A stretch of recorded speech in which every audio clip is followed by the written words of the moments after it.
Welcome to the show. How are you doing? I hope you had a good weekend. There's been some very interesting conversation going on online, and since we are about to enter the Premier League season, certain conditionalities have been put down for girlfriends, wives, side chicks, and all on how to on how to facilitate the viewership for their partners so that they don't become the bane of the men's existence in the industry in the football viewing industry.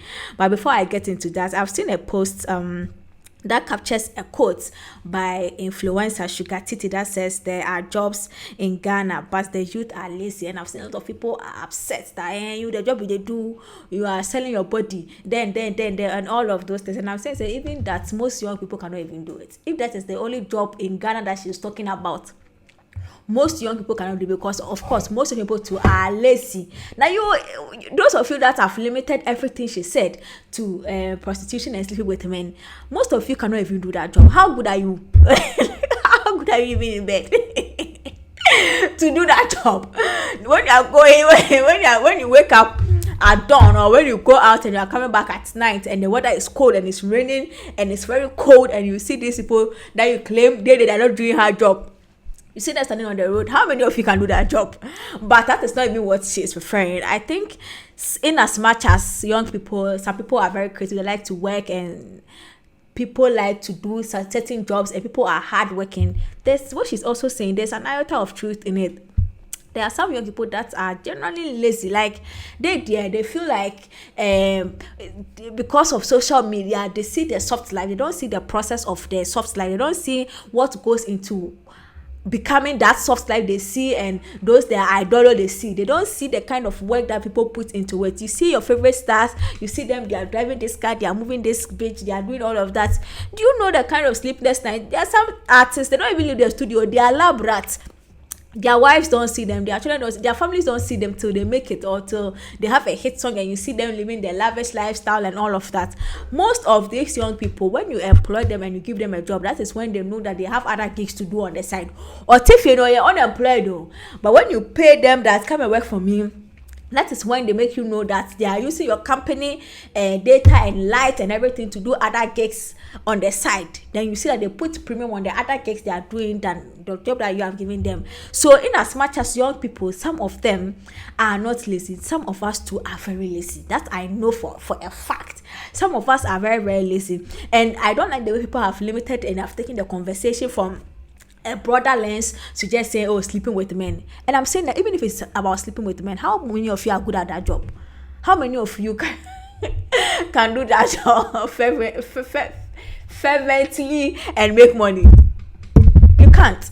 Now moving on to another thing that has been trending has been Buju, and he says he blasts Afrobeat, and he's saying that it is uninspiring. It's uninspiring, and a lot of people have come out. This one, I don't think I have an opinion about it. I'm just going to read some of the reactions I've seen from our industry people. I've seen JMJ saying, "You preach one thing and you practice the other. How uplifting is Gali and Gaza? Look at the youth boss." Them boss Vibes K, which is Vibes Cartel. So you see anything uplifting around him? If not for DJ Khaled, who moved Mavado out anchor, what would have become of him as well? Before you come preaching to us as Africa, make sure your home is clean first. Nonsense. Hey, wow.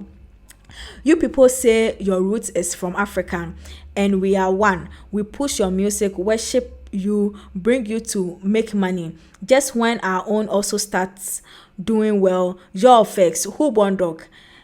It's only Ghana that worships you unnecessarily. Guess what, Buju? The children of the motherland are on the rise, and your anger can't stop them. You see what you did in New York. Bernard does that within a week. Wait, you ain't seen nothing yet. You're not qualified to talk about uplifting same. You ain't at all. Your music says one thing and your deeds are on the other side. Asui, the Asui crowd they kill me. Asui, it's not a pro, it's Asui. And then I've seen DJ Ashman also pick the baton, relative baton. He's also saying no continent embraced reggae and dancehall more than Africa. Most of us are living under the influence of it because we know Jamaicans are one of us, but in for a big name like Buju Banton, who we all respect and admire for decades to rubbish something from Africa, which has put us on the map in the last couple of years, is a no-no. Yes, it is not. It may not be perfect, just like how reggae and dancehall are not perfect. He should discuss how guns and bullets are flowing like river now in Jamaica through dancehall in recent times, and why promoters don't book dancehall artists. Record labels are milking Africans of their talents. That's what likes someone like him should champion. They are doing the same thing they did with dancehall in the 2000s. Buju is a big image for black music. He should talk about how Africans can have 100% black owned labels. What do you think? Honestly, when I saw the part of the interview that says that, oh, it looks like Africans have embraced the other continent sound more than the reggae dance. So I'm like, well, maybe in other parts, but in Africa, when it comes to Ghana, I don't think there is a certain genre that has dominated more, except probably high life, than reggae in the history of music as I know it here in Ghana. Reggae has been with us for a very long time. Reggae dance. So in fact, some of our A-list artists now in Ghana, the three of them for some time, our A-list artists, two of them were reggae dancehall artists. Now the scene has changed though. We have different A-list artists, but one of them, the A-list artist now, is still an A-list artist that does reggae dancehall. So when it comes to the embracing of the reggae sound, I think as for we Ghana here, we have done our bit. At the point, if you're not doing reggae dancehall, what are you doing as an artist? You get it? So I think that's part, yes. And in as much as most of us are upset by the way he says the Afrobeats sound is uninspiring, I think it also stems up from certain conversations and certain utterances that our people have made. When I say our people, the Afrobeat pioneers like the Burna Boys have made. They are saying that when you ask them what Afrobeat is, I think I interviewed, was it Joe Boy or one of these guys some time ago, when you ask him what Afrobeat is about, they have nothing substantial to say. All they say is that it is bedu, it is vibes. The way certain songs have carried on, reggae songs have carried on generation to generation. Do you think if it's about bedu and vibes, and I think he even said it's about fuck you or something like that, like and excitement, just excitement, it's about bedu and the vibes, do you think it can live on from generation to generation? And I think when that boy has even said something like that the Afrobeat genre, the song, it doesn't have certain substance, something like that. Yeah. And to me, if that is what Buju is basing his commentary on, it makes a lot of sense. Because when you ask the pioneers and the people that are leading the Afrobeat fronts like this, they can tell you that the sound, it's something that people are hooking on to. They like it. It's a wave that is moving. But the substance and the ability for it to travel generation to generation, like the way it's becoming the king's music as Buju Banton is here, I don't think Afrobeat can stand that test of time. And even the pioneers know, which is why when you ask them, they'll tell, oh, it's about vibe, it's about bedu. Right now we are hooking on to Oseba. What is Oseba? What really is it?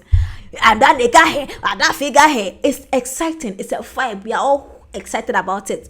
But 10 years from now, that sound, what are you communicating with it? It's really nothing. So yes, I understand where we are coming from, and I also get the parts where they are saying, so when it comes to the reggae and dance of fraternity in Jamaica, your lifestyle, the music is traveling and causing change, positive change, but the actions of the people that are even singing the thing, they are not leading any positive life. That is also a part. I think that the frontliners like Buju Banton should also look like, how is their lifestyle corresponding to the king's music? Because the music is one thing, doing wonders in certain quarters, but the lifestyle of their people, oh my goodness, it's nothing to write home about. But all the same, what do you think? Comment in the comment section below. Now, as I said, the Premier League is coming, and a certain official contract has been pasted down for girlfriends and side chicks and wives and partners and all concerned parties involved. Now listen, failure to comply with these rules could result in a breakup.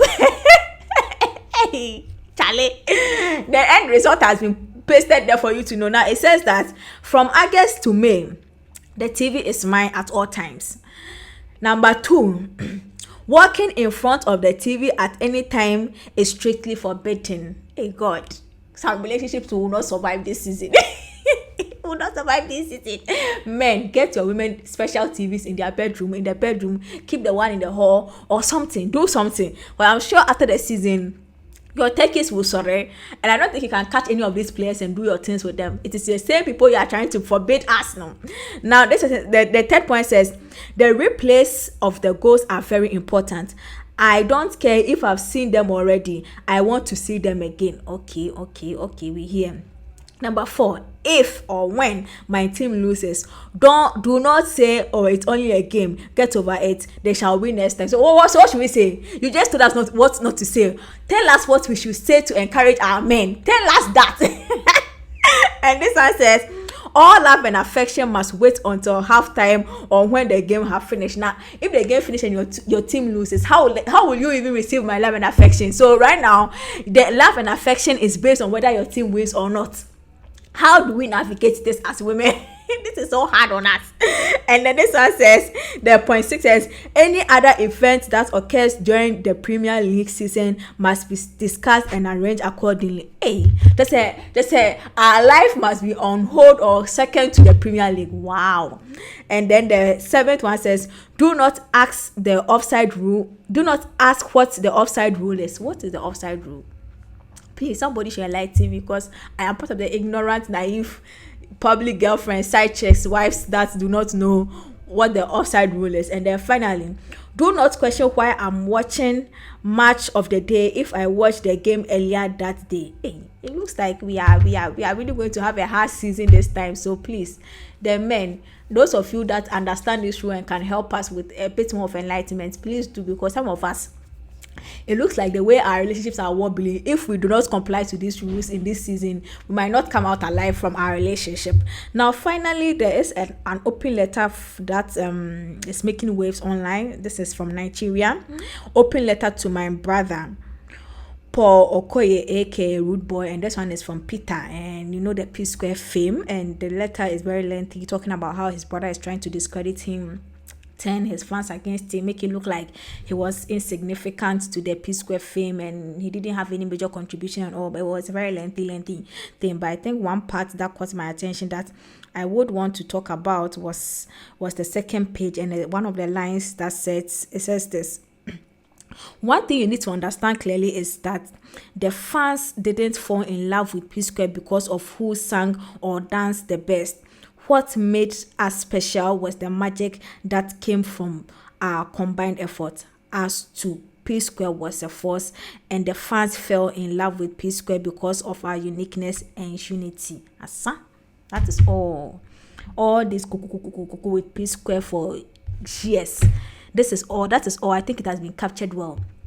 When I was growing up, the PSquare, I think the excitement of the PSquare, not because they had the best songs then or the best whatever then, people just like me fell in love with him, because at the time, for me, those were my first people I've seen. Those were the first people I've seen that were twins, that were doing the music together. I think after them, the next I've seen is Dope Nation.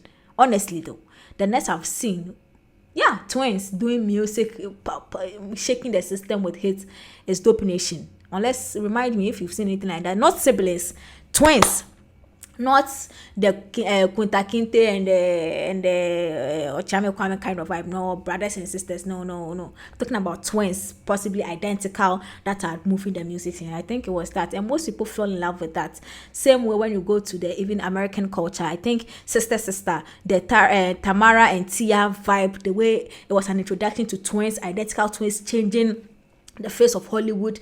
That too, power of two is what has moved the PSquare name from generation to generation. So it really breaks my heart to see that even as blood from the same womb, identical, possibly the same sperm or egg, could not even survive as a as a unit in the music industry. Now of Ata Kwame Ata. Kwame Ata, that you are in the group, you are a dead goat. But all the same, it breaks my heart to see this. And it just breaks my heart. I know one day probably they'll reconcile, but the way things are going, it looks like there's more there, and it has even transcended music industry. It is family and personal life, and it's crazy. It's so crazy, but it really breaks my heart. I hope that they understand that they were PSquare because they were two, and I think that part of the what I read captures it perfectly. So I hope that the brothers, which is the Dope Nation, they are learning something from it, so that they know that yes, maybe they are good, they are having his song and all, but people don't really care who is singing what. As I know, I don't even know the Dope Nation who is doing what in it. All I know is these two twins are making the magic, and sometimes they shouldn't take that thing for granted. And so yeah, this has been what has been going on. Do sub to the channel, press the bell icon, and if there's anything you have to do it now. Haslucha.